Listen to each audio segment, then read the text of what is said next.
Apakah menabung saja cukup? Fakta yang tidak banyak orang sadari tentang uang dan masa depan. Bagian 1. Kenapa banyak orang merasa sudah aman karena menabung? Coba bayangkan situasi yang sangat umum terjadi. Setiap bulan gaji masuk, lalu sebagian uang disisihkan ke rekening tabungan.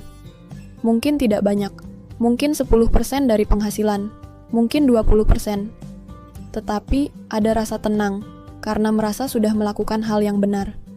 Dan memang benar, menabung adalah kebiasaan yang baik. Bahkan sejak kecil kita diajarkan bahwa menabung adalah jalan menuju masa depan yang lebih aman. Kita membeli celengan, kita menyimpan uang receh. Lalu ketika dewasa, celengan berubah menjadi pupulba, menjadi rekening bank. Namun ada satu pertanyaan yang jarang sekali dibahas secara serius. Apakah menabung saja sudah cukup? Pertanyaan ini terdengar sederhana, tetapi jawabannya bisa menentukan kondisi keuangan seseorang puluhan tahun ke depan. Masalahnya adalah banyak orang menganggap tabungan sebagai solusi untuk semua tujuan keuangan. Padahal fungsi utama tabungan sebenarnya bukan untuk membuat seseorang menjadi lebih kaya. Fungsi utama tabungan adalah menyimpan uang dengan aman dan mudah diakses. Artinya, tabungan sangat penting. Tetapi, tabungan memiliki keterbatasan. Bayangkan kamu memiliki ember besar yang digunakan untuk menampung air hujan. Setiap hari kamu mengisi ember itu sedikit demi sedikit. Namun di bagian bawah ember terdapat lubang kecil yang hampir tidak terlihat. Air memang terus bertambah, tetapi sebagian air juga perlahan keluar. Dalam dunia keuangan, lubang kecil itu bernama inflasi. Inflasi adalah kondisi ketika harga barang dan jasa naik dari waktu ke waktu.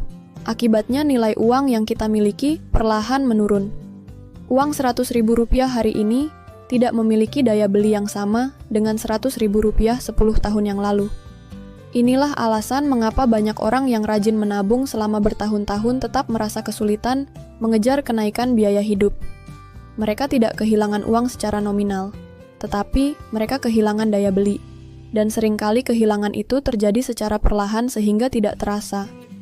Sama seperti es batu yang mencair sedikit demi sedikit.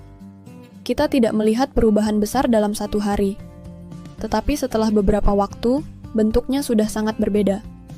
Karena itu, memahami perbedaan antara menyimpan uang dan mengembangkan uang menjadi sangat penting. Menabung adalah fondasi. Tetapi, fondasi saja tidak cukup untuk membangun sebuah rumah. Masih ada dinding. Masih ada atap. Masih ada banyak bagian lain yang harus dibangun. Dan disinilah perjalanan kita baru dimulai. Bagian 2. Musuh tak terlihat bernama inflasi. Mari kita bicara lebih dalam tentang inflasi. Karena inilah alasan terbesar mengapa menabung saja seringkali tidak cukup. Bayangkan 20 tahun yang lalu. Dengan sejumlah uang tertentu, seseorang mungkin bisa membeli banyak kebutuhan pokok sekaligus. Hari ini jumlah barang yang bisa dibeli dengan uang yang sama jauh lebih sedikit, padahal angka uangnya tidak berubah. Inilah yang sering tidak disadari. Kita terlalu fokus pada jumlah uang, padahal yang sebenarnya penting adalah kemampuan uang tersebut untuk membeli sesuatu. Para ekonom menyebutnya sebagai daya beli. Ketika inflasi terjadi, harga barang perlahan naik, harga makanan naik, harga transportasi naik, harga pendidikan naik, harga kesehatan naik, bahkan biaya hiburan pun ikut naik. Jika uang kita hanya diam di tabungan dengan pertumbuhan yang sangat kecil, maka lambat laun uang tersebut tertinggal dari kenaikan harga. Bayangkan seseorang menyimpan uang selama 20 tahun. Jumlah nominalnya memang bertambah. Tetapi jika kenaikan harga barang lebih cepat daripada pertumbuhan tabungannya, maka sebenarnya ia mengalami penurunan nilai kekayaan secara real. Ini seperti berlari di atas treadmill. Kita merasa bergerak. Kita merasa berusaha. Tetapi, posisi kita relatif tetap. Fakta menariknya, banyak orang yang sangat disiplin menabung justru terjebak dalam ilusi keamanan. Mereka melihat saldo terus bertambah, lalu menganggap masa depan sudah aman. Padahal ketika dihitung dengan memperhatikan inflasi, hasilnya seringkali jauh berbeda. Bukan berarti menabung itu salah. Justru sebaliknya, menabung sangat penting untuk dana darurat. Menabung sangat penting untuk kebutuhan jangka pendek. Menabung sangat penting untuk menjaga likuiditas. Tetapi, menjadikan tabungan sebagai satu-satunya strategi keuangan bisa menjadi masalah. Karena dunia terus bergerak, harga terus berubah, dan nilai uang terus mengalami tekanan dari waktu ke waktu. Memahami inflasi bukan berarti menjadi takut. Justru sebaliknya. Ini adalah langkah pertama agar kita bisa mengambil keputusan yang lebih cerdas. Karena ketika kita memahami musuhnya, kita bisa mulai mencari strategi yang lebih efektif untuk menghadapinya. Bagian 3. Perbedaan menabung dan berinvestasi yang sering disalahpahami. Banyak orang menganggap menabung dan investasi adalah hal yang sama. Padahal keduanya memiliki tujuan yang berbeda. Menabung berfokus pada keamanan dan kemudahan akses. Sedangkan investasi berfokus pada pertumbuhan nilai. Bayangkan kamu memiliki benih pohon. Jika benih itu disimpan di dalam laci, benih tersebut tetap aman. Tetapi tidak akan tumbuh. Itulah tabungan. Sementara jika benih ditanam dan dirawat dengan baik, benih itu memiliki peluang untuk tumbuh menjadi pohon besar. Itulah investasi. Tentu saja ada risiko. Ada kemungkinan pohon tumbuh lebih lambat. Ada kemungkinan cuaca tidak mendukung. Tetapi ada juga peluang hasil yang jauh lebih besar. Kesalahan terbesar yang sering terjadi adalah menganggap investasi sebagai perjudian. Padahal investasi yang dilakukan dengan ilmu dan perencanaan sangat berbeda dengan spekulasi. Investor yang baik tidak mengejar keuntungan instan. Mereka memahami risiko. Mereka melakukan riset. Mereka berpikir jangka panjang. Mereka sabar. Dan yang paling penting, mereka memahami bahwa waktu adalah aset yang sangat berharga. Semakin lama waktu yang dimiliki, semakin besar potensi pertumbuhan melalui efek compounding. Compounding sering disebut sebagai keajaiban dunia keuangan. Sederhananya, keuntungan yang diperoleh ikut menghasilkan keuntungan baru. Lalu, keuntungan baru itu kembali menghasilkan keuntungan berikutnya. Proses ini terus berulang selama bertahun-tahun. Awalnya terlihat lambat, tetapi dalam jangka panjang hasilnya bisa sangat besar. Karena itu, banyak orang kaya tidak hanya menyimpan uang. Mereka membuat uang bekerja. Mereka memahami bahwa setiap rupiah memiliki potensi untuk berkembang, dan mereka memanfaatkan waktu sebagai sekutu terbesar mereka. Bagian 4. Studi kasus 2 orang dengan kebiasaan berbeda. Mari kita bayangkan 2 orang. Sebut saja Andi dan Budi. Keduanya memiliki penghasilan yang sama. Keduanya hidup sederhana. Keduanya disiplin mengelola uang. Perbedaannya hanya satu. Andi menaruh seluruh uang cadangannya di tabungan, sedangkan Budi menyimpan dana darurat di tabungan dan sebagian lainnya ditempatkan pada instrumen investasi yang sesuai dengan profil risikonya.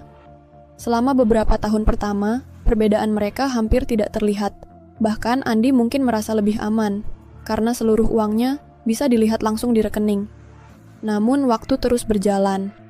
5 tahun berlalu, 10 tahun berlalu, 15 tahun berlalu. Pada titik tertentu, efek pertumbuhan mulai terlihat.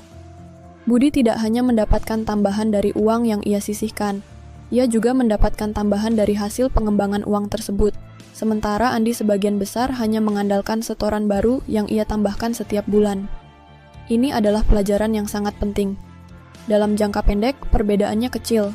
Dalam jangka panjang, perbedaannya bisa sangat besar. Banyak orang meremehkan kekuatan waktu, padahal waktu adalah faktor yang paling sulit digantikan. Uang yang hilang masih bisa dicari lagi, tetapi waktu yang hilang tidak akan pernah kembali. Karena itu memulai lebih awal seringkali lebih penting daripada memulai dengan jumlah besar. Seseorang yang mulai sedikit tetapi konsisten, seringkali berada dalam posisi lebih baik dibanding seseorang yang menunggu waktu sempurna. Bagian 5. Kesalahan keuangan yang membuat tabungan tidak pernah cukup. Ada beberapa kesalahan umum yang sering membuat seseorang merasa selalu kekurangan uang, meskipun sebenarnya sudah rajin menabung. Kesalahan pertama adalah tidak memiliki tujuan yang jelas. Ketika tujuan tidak jelas, tabungan mudah digunakan untuk hal-hal yang sebenarnya tidak penting. Kesalahan kedua adalah tidak memisahkan dana darurat dan dana tujuan jangka panjang. Akibatnya, setiap kali ada kebutuhan mendadak, seluruh rencana keuangan ikut terganggu. Kesalahan ketiga adalah gaya hidup yang terus naik. Ketika penghasilan naik, pengeluaran ikut naik dengan kecepatan yang sama. Fenomena ini sering disebut lifestyle inflation.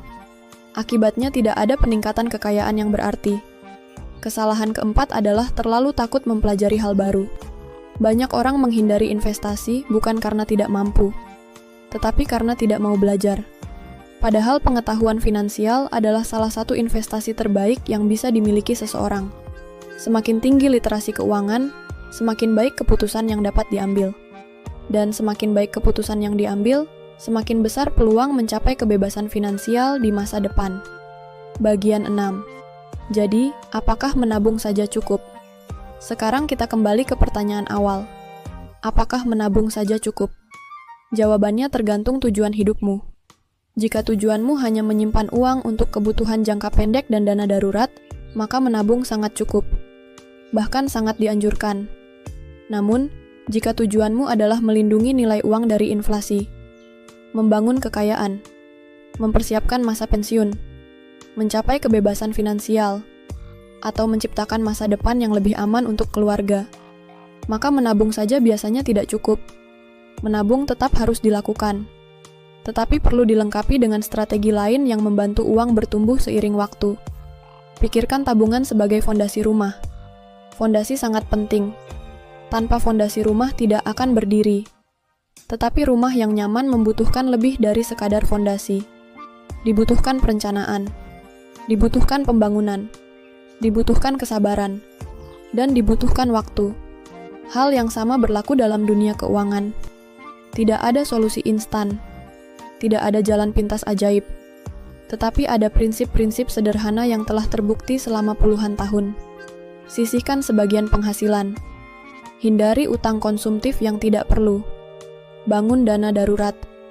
Tingkatkan pengetahuan finansial. Dan buat uang bekerja untukmu. Karena pada akhirnya, tujuan mengelola uang bukanlah sekadar memiliki angka besar di rekening.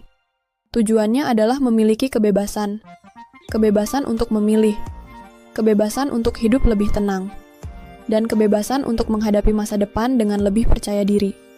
Jika kamu suka dengan konten seperti ini, klik tombol subscribe dan like untuk support channel ini, dan share ke temanmu yang butuh insight seperti ini.